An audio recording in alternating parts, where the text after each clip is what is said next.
பிள்ளைகள் காந்தத்தின் பல வகைகள் உண்டு. அந்த வகையில் நிலையான காந்தம், தற்காலிக காந்தம் என்று காணப்படுகின்றது. நிலையான காந்தங்கள் என்று சொல்லும்போது அந்த காந்தத்தை நாங்கள் தொடர்ச்சியாக பயன்படுத்தக்கூடியதாக இருக்கு. அதே நேரம் தற்காலிக காந்தம் என்று சொல்லும்போது கம்பிச்சுருளூடாக மின்னோட்டத்தை செலுத்தும் போது அந்த கம்பிச்சுருளுக்கு இடையிலான இரும்பாணியை வைக்கும்போது அந்த இரும்பாணியில் காந்தம் உருவாக்கப்படும். எனவே அந்த செயற்பாடு தொடர்பான விடயத்தை தான் நாங்கள் இங்கே பார்க்க இருக்கிறோம். இந்த சந்தர்ப்பத்தில் பாருங்கள், இது ஒரு எளிய சுற்று ஒன்று தரப்பட்டிருக்கின்றது. அந்த எளிய சுற்றில் பாருங்கள், இங்கே கம்பிச்சுருளானது இவ்வாறு சுற்றப்பட்டு காணப்படுகின்றது.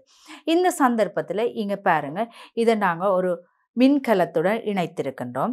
இப்போது ஆளி எங்க மூடி இருக்கா, திறந்திருக்கா, சுற்று பூரணமாக்கப்பட்டிருக்கா, இங்க பூரணமாக்கப்படவில்லை, அதாவது ஆளி திறந்திருக்கின்றது.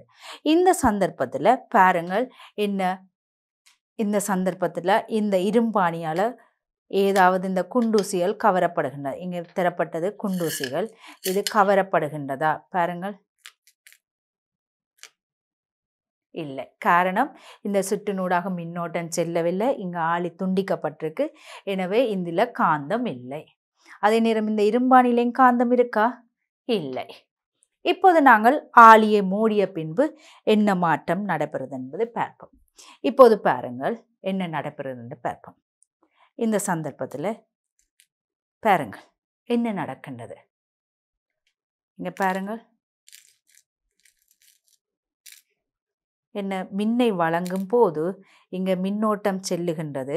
இதன் காரணமாக இந்த இரும்பு கம்பியில் சுற்றப்பட்ட கம்பிச்சுருள் காரணமாக மின்காந்தம் ஒன்று ஏற்பட்டு அந்த மின்காந்தம் காரணமாக இந்த குண்டூசிகள் கவரப்படுகின்றது.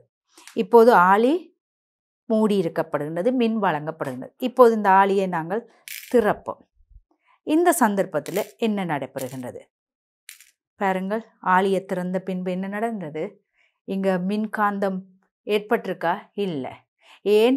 மின் துண்டிக்கப்பட்டிருக்கு, எனவே மின் பெறப்படவில்லை. இப்போது பாருங்கள், மீண்டும் ஆளியை மூடுவோம். இந்த சந்தர்ப்பத்தில் பாருங்கள், இரும்பாணி பாருங்கள், குண்டூசிகள் என்ன இரும்பாணியினால் கவரப்படுகின்றது.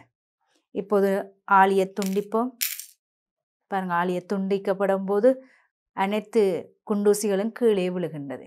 இது தெளிவான ஒரு செயற்பாடு உங்களுக்கு விளங்கியிருக்கும். மீண்டும் ஒரு முறை குறிப்பிடுகின்றேன். பாருங்கள், இந்த சுற்று பூரணமாக்கப்படவில்லை. இப்போது நாங்கள் சுற்றை பூரணமாக்குகின்றோம்.